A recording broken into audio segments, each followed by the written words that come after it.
Assalamualaikum warahmatullahi wabarakatuh. Alhamdulillahirabbil alamin wa bihi nasta'in wa ala umuri dunya waddin. Wassalatu wassalamu ala anbiya'i wal mursalin wa ala alihi washabihi azmain amma ba'du. Baik teman-teman, perkenalkan nama saya Risma Rahmawati dari Psikologi 4C. Di sini saya akan membahas tentang tak masalah menjadi seorang introvert. Dalam teori kepribadian Carl Gustav Jung, ada seorang ekstrovert dan seorang introvert.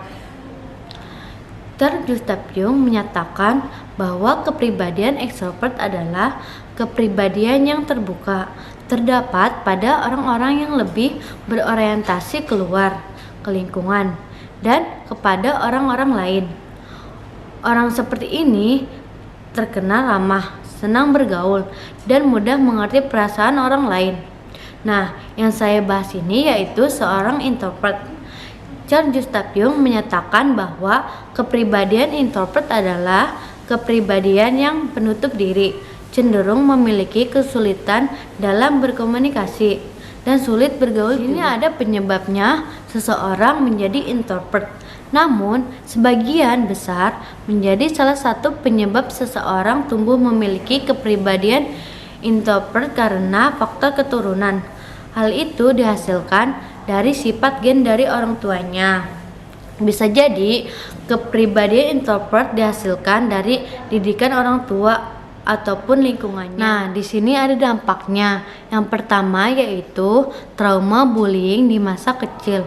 Untuk penyebab yang satu ini menggambarkan suatu perubahan sikap dari seseorang yang dulunya periang kemudian menjadi sangat pendiam dan terkesan murung.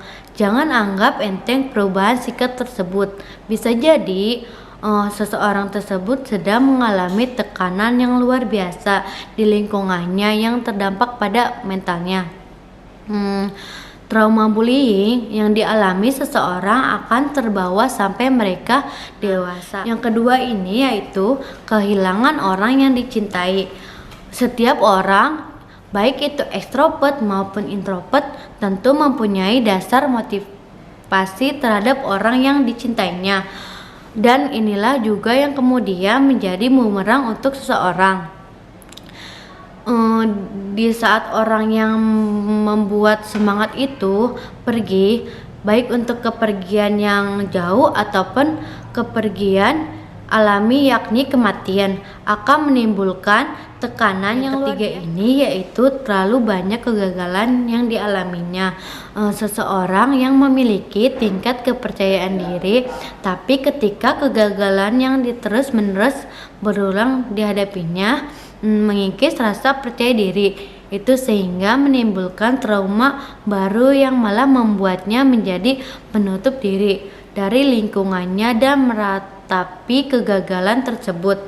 Disinilah tanpa disadari dia telah berubah karakternya karena memang tuntutan keadaan yang begitu menekan. Yang keempat ini yaitu mendapatkan pengkhianatan.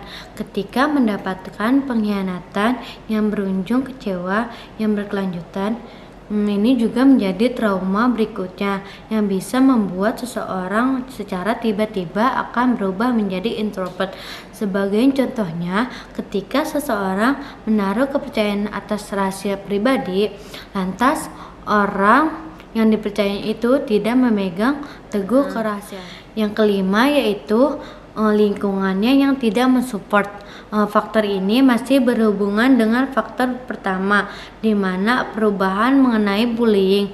Nah, ketika seseorang dihadapkan dengan lingkungan yang tingkat bullyingnya tinggi, maka lambat laun ini akan menghancurkan benteng pertahanan. Ini bisa jadi gambaran untuk kita lebih berhati-hati dalam merespon setiap apa yang ada di sekitar ini. Jangan sampai kita melupakan natur manusia kita sehingga menimbulkan luka tersebut bagi orang-orang. terutama untuk kita yang punya kecenderungan untuk membuli atau bahkan korban bullying yang tanpa sadar malah membalaskan dendam pada orang-orang yang salah. Ini akan membangun opini baru dalam karakter dari seseorang. Ditambah lagi jika kecewa itu terus-menerus ditemui oleh dirinya, kecenderungan berubah menjadi introvert. Dari faktor-faktor tersebut yang berhasil merubah karakter seseorang yang dulunya adalah seorang ekstrovert menjadi introvert. Apakah bisa menyembuhkan kembali pada porsi awalnya? Sebagai seseorang yang sesuai judulnya, kenapa jangan takut menjadi seorang introvert?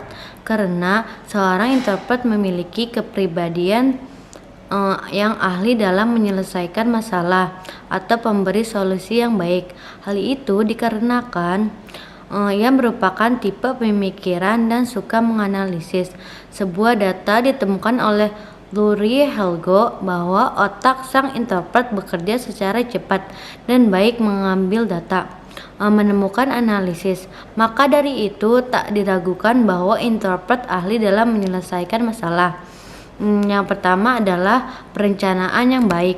Introvert suka berpikir jangka panjang. Segala tindakannya telah ia pikirkan terlebih dahulu. Sang introvert tidak mau merepotkan dirinya sendiri karena gegabah mengambil keputusannya. Yang kedua yaitu berbakat dalam menulis. Seorang introvert fokus pada pemikirannya yang mendalam. Ia lebih banyak menggunakan otaknya dibandingkan ototnya. Maka ia sangat berbakat dalam menulis karena bisa menuliskan ide dalam otaknya dengan baik. Jiwa kreatif tumbuh dari si introvert. Hal itu dikarenakan ia selalu memiliki dunianya sendiri meski jarang mengekspresikan dirinya. Namun ia memiliki pikiran out of the box. Ia adalah pemikiran ide kreatif dan inovatif. Dalam Syarah Riyadhus Shalihin kelima dari 354, Syekh Ibnu Utsaimin rahimahullah berkata, jika zaman telah rusak dan engkau melihat bahwasannya campur baurmu bersama manusia tidak menambahmu kecuali kejelekanmu dan jauh dari Allah, maka hendaknya engkau menyendiri dan mengasingkan dirilah. Sekian dari saya. Wassalamualaikum warahmatullahi wabarakatuh. Semoga bermanfaat.